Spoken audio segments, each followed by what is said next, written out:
Good evening everyone and welcome to Gundam News. Today we are unfortunately starting off with some pretty bad news. After almost 12 years of service, the Gundam Café will be closing down in early 2022. The Osaka store will be closing down on January 10th, the Fukuoka, Odaiba, and Akihabara ones on January 30th, and the one at the Gundam Factory Yokohama will be soldiering on until the end of March, which is then when the entire facility closes. No reason for the closure was given, but I think we all have a pretty good idea of why they did. They've recently heavily invested in a cafe, like they expanded it significantly, they did a lot of new things there, and then things went from bad to worse with the human malware situation going on. And with no concrete date of Japan opening up again, I wouldn't be surprised that they just wanted to cut their costs, which is truly a shame because the world is finally beginning to open up again, and that includes Japan. It seems like things are starting to move about opening up the country again. Now, they do say that they hope to see us again with future projects, but whether that means it's going to be another Gundam-themed cafe, something else, or if it's just a generic goodbye, maybe we'll do something else again, remains to be seen. So yeah, it's crazy to see a place go where I made so many good memories. Whether it was going there to get something to eat after shopping in Akihabara, doing my homework there, or even working there for half a year. The Gundam Café definitely was a special place for me and for many other people, and I have no doubt that it will be missed. See you, Space Cowboy. But we cannot dwell on the past forever, so let's look into the future with the Epyon and its Zero system, because this thing will soon be getting a metal robot Damashii figure to go along with your metal robot Damashii Wing Zero. More information will be released on November the 10th, but we can already extrapolate a lot of information from the pictures we have available. Features like an active heat rod and open palm hands to replicate the intro shot. Also, the Chinese price is already available, which is 970 yuan, around 150 yen, 150 US, I mean. So it is safe to say that we do already know a lot about this figure.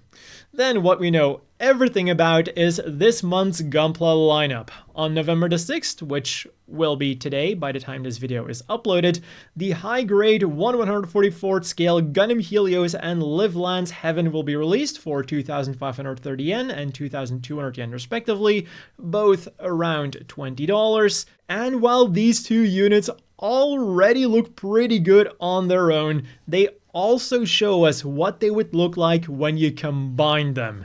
Now, the Livelance with the Helios' torso and arms isn't really my thing, but then the opposite, the Helios with the Livelance's torso and arms, looks fantastic. When I first saw this image, the first thing that I thought about was, damn, this looks amazing. And then I realized what it was. Perhaps a good reason to pick up both of them, especially if you like the two Kid Bashes. And then on the 27th, we're getting the Master Grade Virtue for a whopping 8,800 yen, around 80 US. It might be a hefty price, but we are of course also getting a hefty model kit for that, with a lot of accessories, gimmicks, and the ability to transform in the Gundam Nadleeh.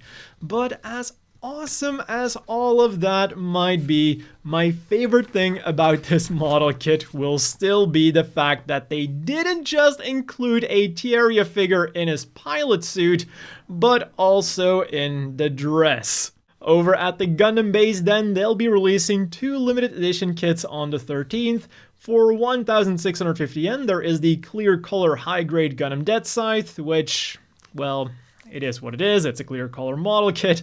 And then for 9,900 yen, 90 US, you can get this extremely cool looking Master Grade Barb's Iron-Blooded Coating version. Or, as I like to call it, the shiny face shift down version. The only thing here that worries me are the nub marks. The original Master Grade is of course not a coated kit, and even though I do know that modern Master Grades, even the non-coated ones, are pretty good about their nub marks, I haven't built that thing myself, so all I can give here is a fair warning. And then from P Bandai, you can now order the Gundam Lindwurm for 5,500 yen, 50 US. It is currently scheduled for a February release, and it is essentially just the RE100 Bau with a Zeta Gundam head and then some other small tweaks. Now, I am surprised at how fresh it feels and also how much it feels like the Zeta Gundam. Sure, the Bau was heavily influenced by the Zeta Gundam, but it wasn't until I saw it in the colors of the Zeta that it really hit me just how influenced it was. And then of course, a new week means a new episode of Gundam Breaker Battlogue, and at this rate, I'm afraid that the final episode is just going to be the intro and the outro. The first episode was 8 minutes 46, the second episode 8 minutes 12, and this one was only 6 minutes 57. At the very least, we did get to see some good stuff in its very short runtime. Sana being cute, the Helios actually using the Palma Fiocina as it was intended, as an actual ranged weapon, and then the Chimera Gunpla. Now, from what I've read, they are the winners of a Gundam Breaker mobile competition, but because I couldn't immediately find them, I decided to come up with my own names for them. The Gundam Medividal, the Zaku Samurai Warrior, Quattros Custom Rig Guy Ground Type, the Girazida, and the always bulky Sengoku Zaku 3. In all seriousness, if you made any of these and you're watching it right now, congratulations, because all of these do look amazing. Quite unlike the bad guy of the series. It remains a mystery how such an awesome Gunpla with such an awesome intro has such a lame builder. That being said, I do enjoy his lameness and how they handle it in the series, and I do hope he gets unmasked Scooby-Doo style. In China then, pre-orders began for some amazing model kits and figures through Tmall. For 385 yuan, 60 US, you can get the Master Grade Barps 玄武镇海 version with a nice frosty color scheme and purple and green stickers that definitely give me a Gundam 00 vibe.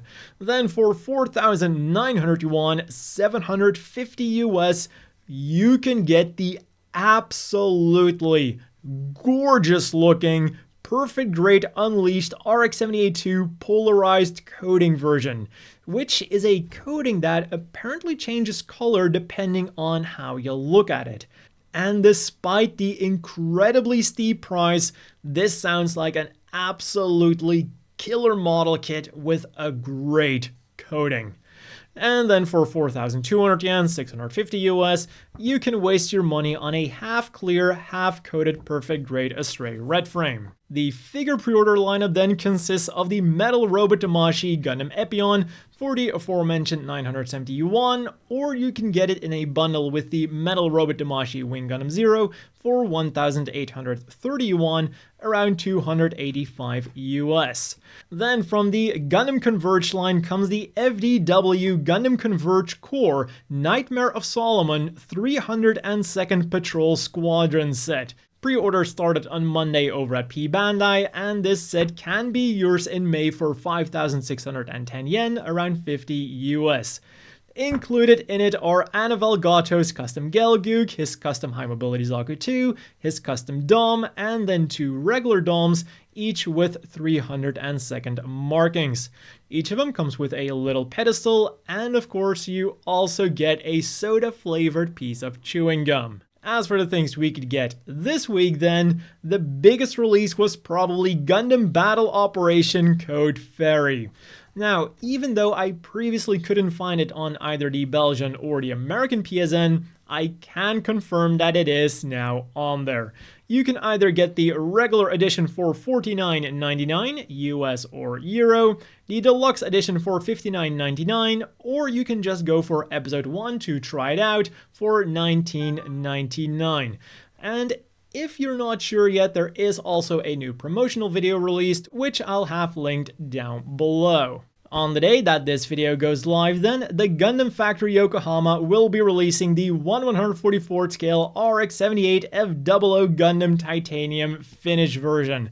This very shiny kit will set you back 4,180 yen, around 40 US, and while I have no doubt that the titanium finish itself will look really good, the nub marks are of course something to keep in mind.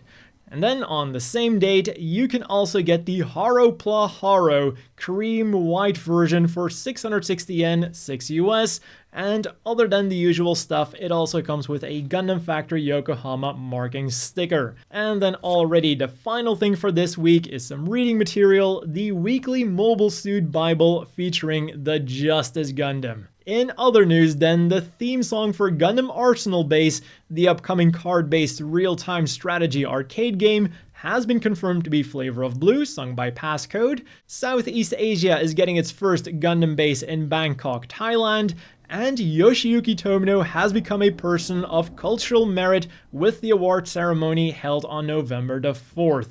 This was, of course, done in honor of his achievements in developing animation as culture, and when you look at how ingrained Gundam has become in the Japanese culture, I think the award should speak for itself. And with that, it is time to have a look at this week's Gundam apparel. On Thursday, Bankore unveiled their latest room lineup, this time featuring designs inspired by Rambaral. So in January, you can get cozy with a Rambaral inspired sweatshirt for 7,150 yen, 65 US, sweatpants for 6,600 yen, 60 US, a t-shirt for 3,300 yen, 30 US, a glass for 1,980 yen, around 20 US, a bath towel for 3,850 yen, 35 US, a bath mat for also 3,850 yen, a face towel for 2,200 yen, 20 US, and slippers for 4,400 yen, 40 US. And then on Friday, which is today at the time of recording, reservations opened for the Gundam Seed Kigali collection, and just like the Rambaral collection, rather than featuring Kigali herself, it features her insignia. You can get it on a t-shirt for 3,300 yen, 30 US, a sweater for 7,700 yen, 70 US, and a long sleeve t-shirt for 4,950 yen, 45 US, all of which are slated for a December release. From Strict G then, we are getting the complete opposite, because their collaboration with Nanga has given us the 2021 Takibi series with some really cool outdoor stuff. For 48,400 yen, 425 US, you can get a parka in either Earth Federation Space Forces beige or Xeon brown. For 80,300 yen, 700 US, you can get a down jacket in either Earth Federation Space Forces navy, Xeon standard green or Red Comet red. And then finally for 3,850 yen, 35 US, you can get a sleeping bag in that same color. So if you combine this with previous things like tents, well, Gundam-themed tents, Gundam-themed fishing rods, Gundam-themed fishing lures, and even Gundam-themed survival rations, you can literally go camping with only Gundam stuff. Moving on to the normal Gundam Café news then, just as with the Gunpla, a new month means a new schedule. Even though they're closing down in January, they are still going full force in November and also in December. So let's go over the birthdays that the Gundam Café will be celebrating in November with their fortune lattes. On the 2nd, there is Loran Chahak from Turn A. On the 3rd, Camille Bidon from Zeta Gundam. On the 4th, Amro Ray from the OG Gundam. On the 17th, Char Aznavour, also from the OG Gundam. On the 28th, Milena Vashti from Gundam 00. And then last but definitely not least, Mulaflaga from Gundam Seed on the 29th. And for fans of Amuro and Char, you can celebrate their birthday with a special menu. For both, you've got a special drink and a piece of cake, and then for Amuro, you've got the White Devil Curry, whereas for Char, you of course have the 3 times spicier Red Comet Curry. And with each of them, you'll be getting a random collectible card. Then to continue the celebrations, we've got the final details for the Gundam 00 Christmas event.